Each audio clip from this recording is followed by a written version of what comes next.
مخصوص افراد کے علاوہ روزہ رسول کے اندر کسی کو بھی جانے کی اجازت نہیں ہوتی ہے، حتیٰ کہ سعودی شاہی خاندان کے افراد بھی بنا اجازت کے روزہ رسول صلی اللہ علیہ وآلہ وسلم کے اندر جانے کی جرت نہیں کر سکتے۔ حجرہ نبوی روزہ رسول صلی اللہ علیہ وآلہ وسلم کے اندرونی حالات و مناظر اور وہاں موجود طبقات ہمیشہ سے مسلمانوں کے لیے باعث دلچسپی رہے ہیں۔ خواتین و حضرات، نبی آخر الزماں حضرت محمد صلی اللہ علیہ وآلہ وسلم کے روزہ مبارک کے اندر کیا ہے، اس کے بارے میں کئی کہانیاں اور داستانیں مشہور ہیں۔ انٹرنیٹ پر آپ کو جا بجا ایسی بے شمار تصویریں ملیں گی کہ جن کے بارے میں دعویٰ کیا جاتا ہے کہ یہ روزہ رسول صلی اللہ علیہ وآلہ وسلم کے اندرونی مناظر ہیں۔ انواع و اقسام کی قبروں کو رسول اللہ صلی اللہ علیہ وآلہ وسلم کی مرکز قرار دے کر شیئر کیا جاتا ہے۔ کبھی کبھار کسی آدمی کے بارے میں یہ مشہور کر دیا جاتا ہے کہ یہ روزہ رسول صلی اللہ علیہ وآلہ وسلم کے خادم ہیں اور اندر جانے کی اجازت صرف انہیں ہی ہے۔ سچ یہی ہے کہ ایسے تمام دعوے باطل ہیں۔ حقیقت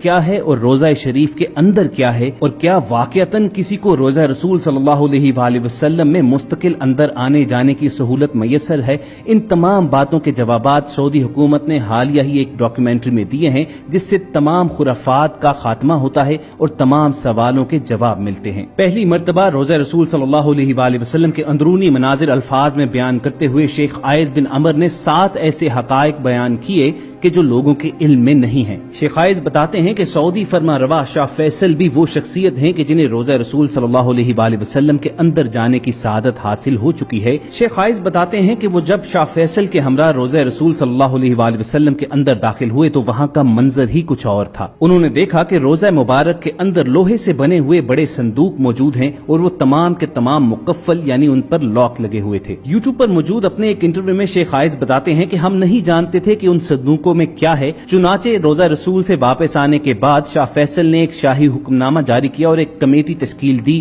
یہ جاننے کے لیے کہ ان صندوقوں کو کھولا جائے اور یہ معلوم کیا جائے کہ ان کے اندر کیا ہے۔ یہ صندوق دراصل سلطنت عثمانیہ کے زمانے ہی سے روزہ مبارک میں موجود تھے۔ ایک شام کو شیخ عائض اپنے ساتھ ایک نمائندہ لے کر روزہ مبارک کے حجرے میں داخل ہوئے۔ ان کے ساتھ زیورات کا ماہر ایک شخص بھی تھا۔ حجرہ نبوی صلی اللہ علیہ وآلہ وسلم میں داخل ہو کر مقفل صندوقوں کے تالے کھولے گئے اور اشیاء کا جائزہ لینا شروع کیا گیا۔ شیخ عائض بتاتے ہیں کہ جس صندوق کا سب سے پہلے معائنہ کیا گیا اس میں سونے کے زیورات پائے گئے، جبکہ دوسرے صندوق سے چاندی کی زنجیریں برآمد ہوئیں جو کسی زمانے میں خانہ کعبہ اور روزہ رسول کے دروازے سے منسلک تھیں۔ ہمیں حجرے سے نبی کریم صلی اللہ علیہ وآلہ وسلم کی ذات سے منسلک بھی کچھ تبرکات ملے۔ کمیٹی نے 15 روز تک حجرے میں موجود اشیاء کا جائزہ لیا اور بعد ازاں حجرے سے ملنے والے زیورات کو مدینہ منورہ کے میوزیم میں رکھنے کی تجویز پیش کی گئی۔ آج یہ تمام نوادرات مدینہ منورہ کے میوزیم میں رکھ دیے گئے ہیں تاکہ عام لوگ بھی ان کی زیارت کر سکیں۔ خواتین و حضرات، یہاں پر ایک وضاحت نہایت ضروری ہے کہ شیخ عائض بھی اصل قبر مبارک تک رسائی نہیں رکھتے تھے۔ جیسا کہ ہم سب کو معلوم ہے کہ حضرت صلی اللہ علیہ وآلہ وسلم کا وصال ام المومنین حضرت عائشہ صدیقہ رضی اللہ تعالی عنہا کے حجرہ مبارک میں ہوا تھا اور وہیں آپ کی تدفین ہوئی تھی۔ اس کے بعد حضرت ابو بکر اور حضرت عمر رضی اللہ تعالی عنہم بھی وہیں پر مدفون ہیں۔ اس طرح روزہ شریف کے اندر 3 قبریں موجود ہیں۔ اگر آپ کو انٹرنیٹ پر کوئی بھی ایسی تصویر ملے کہ جس میں صرف ایک قبر دکھائی دے رہی ہو تو یہ جان لیجئے کہ یہ تصاویر جعلی ہیں۔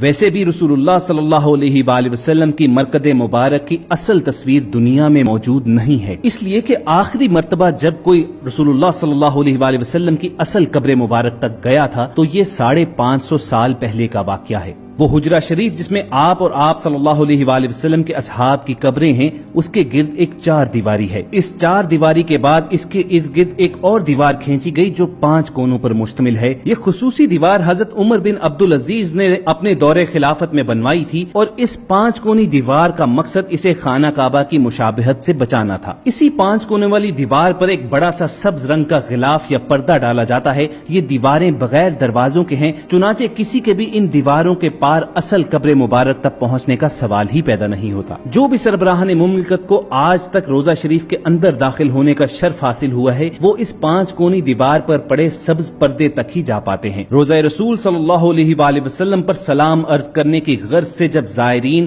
سنہری جالیوں کے پاس کھڑے ہوتے ہیں تو سنہری جالیوں کے پار انہیں بس یہی 5 کونی دیوار پر پڑا ہوا سبز پردہ نظر آتا ہے۔ گزشتہ 1300-1400 برس میں اس 5 دیواری حجرہ کے اندر سوائے سوائے 2 افراد کے کوئی نہیں جا سکا۔ پہلی بار 91 ہجری میں حضرت عمر بن عبدالعزیز رحمت اللہ کے دور میں ان کا غلام، اور دوسری بار 881 ہجری میں معروف مورخ علامہ اسمہو